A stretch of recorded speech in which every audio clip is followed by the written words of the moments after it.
Bueno, esto es un cuaderno de viaje o de bocetos. Yo tengo muchos cuadernos de estos, hago siempre. Para mí son los espacios de libertad máximos que yo me concedo a mí mismo.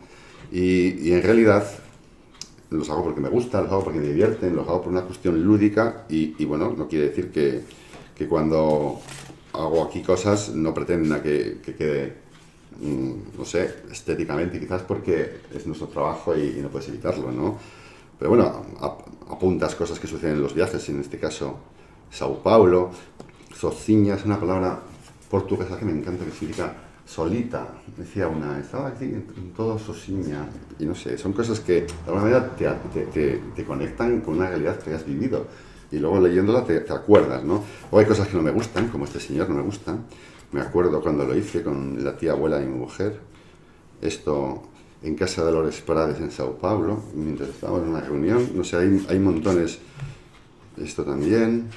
Y muchas veces acaban en los libros lo que sucede en estos cuadernos. Esto estaba, pues me acuerdo en el hospital, cuando estaba mi padre en el hospital y estaba yo ahí con él. Y no sé, es una especie de agenda también, una agenda de tu vida. Y bueno, básicamente yo creo que es de dónde surge todo. Es la génesis de todo tu trabajo de después, ¿no? Por ejemplo, esto que surge en un cuaderno, igual acaba en un libro, algo similar, ¿no? Porque lo ves y tiene mucho que ver esto con esto.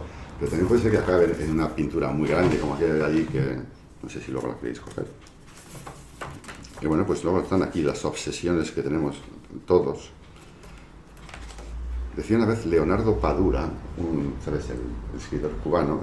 Yo estaba en Cuba en una conferencia en La Habana y decía él, ¿qué sería de los escritores sin nuestras obsesiones? Dijo. Y yo me acuerdo que en ese momento pensé, pues lo mismo, me llamó mucho la atención la frase, y dije, lo mismo que los ilustradores o seguramente cualquier artista plástico, ¿no?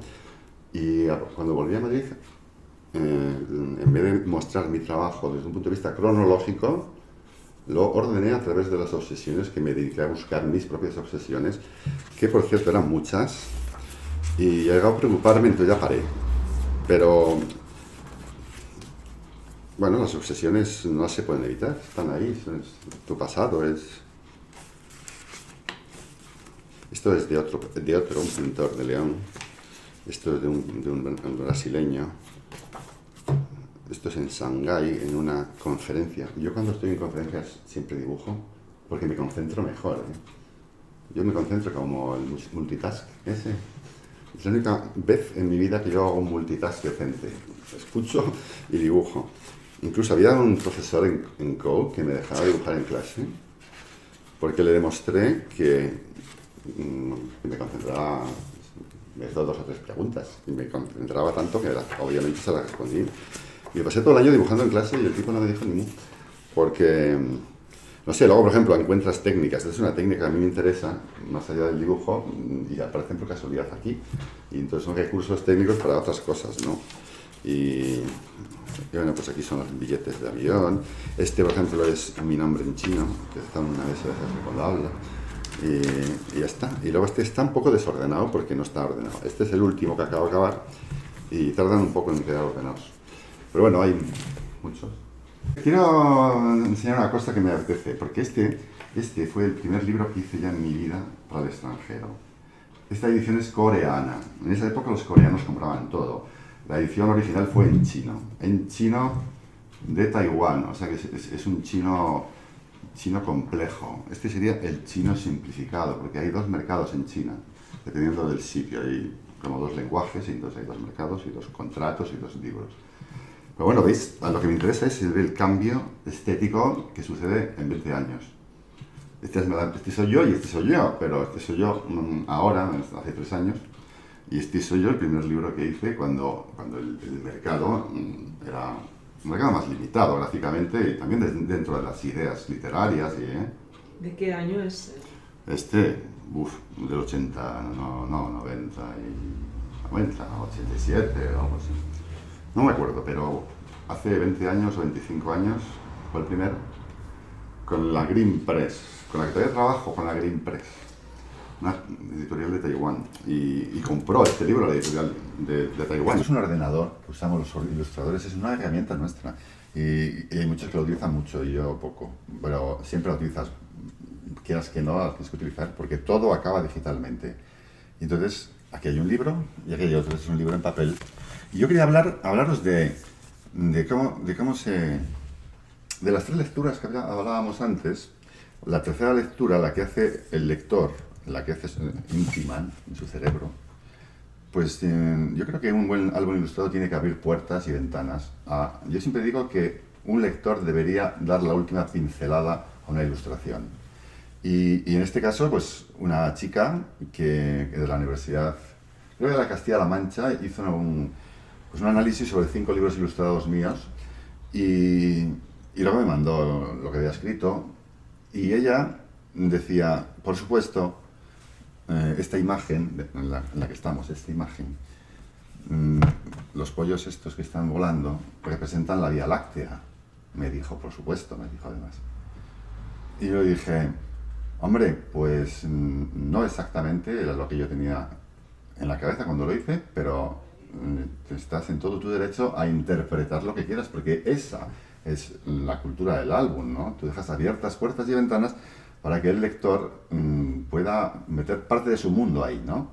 Y bueno, pues el Santiago de Compostela es Santiago Campus Stele, el campo de las estrellas, la Vía Láctea, porque todo el camino estás viendo la Vía Láctea. Era algo muy intelectual, igual viniendo de una universitaria pues que analiza, pues eso es una interpretación muy racional, también poética, porque es una interpretación poética. Pero bueno, esa es su manera de interpretarlo desde su punto de su análisis, tirando a más racional de lo que yo suelo usar. Yo suelo más intuitivo. Para mí significaba que Santiago se quedaba con nosotros y el resto se iban, volverían, pero tampoco es que... Si tú quieres hacer un libro no muy cerrado, tampoco puedes tener todas las ideas clarísimas y cerradísimas. Lo que sí tiene que estar bien es el ritmo, la secuencia, esas cosas sí. Y bueno, esto me lo dijo una señorita de 40 años. Y aquí tenemos este libro, no sé si lo habéis escogido. Tenemos este libro, que es un libro que se editó solo en alemán y en italiano, en España no. Y iba se llama el dragón solitario. Y yo aquí tenía a mi hijo de 5 años. Y le preguntaba constantemente sobre el dragón. ¿Veis que el dragón no es igual? Este es el mismo dragón, pero no es igual. Entonces yo decidí no hacerlos iguales porque cada vez que le preguntaba a mi hijo de 5 años entonces, le preguntaba, Juan, ¿esto qué es? Y me decía, el dragón. O me decía, pues el dragón, porque hablaba así. Y digo, vale. Entonces yo seguía y decía, ¿y esto qué es? Pues decía, pues el dragón. Y siempre el dragón era rojo o rojo y blanco, las técnicas cambiaban. Pero siempre Juan decía, pues el dragón, hasta que se cabreó conmigo. A la 10ª vez que se lo pregunté, me dijo, pero tú eres tonto, ¿no sabes lo que es un dragón? Me dijo. Y yo, bueno, vi que esto, para un niño, y esto, era lo mismo.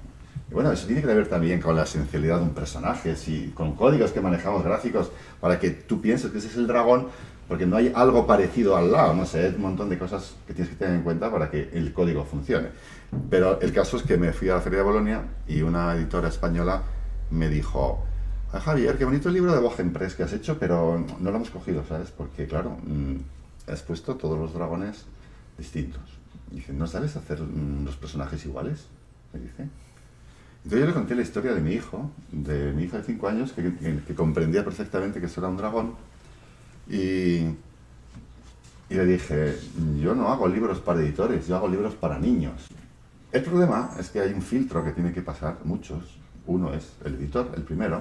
Si el editor no pasa el filtro, no se edita, el niño no lo va a ver.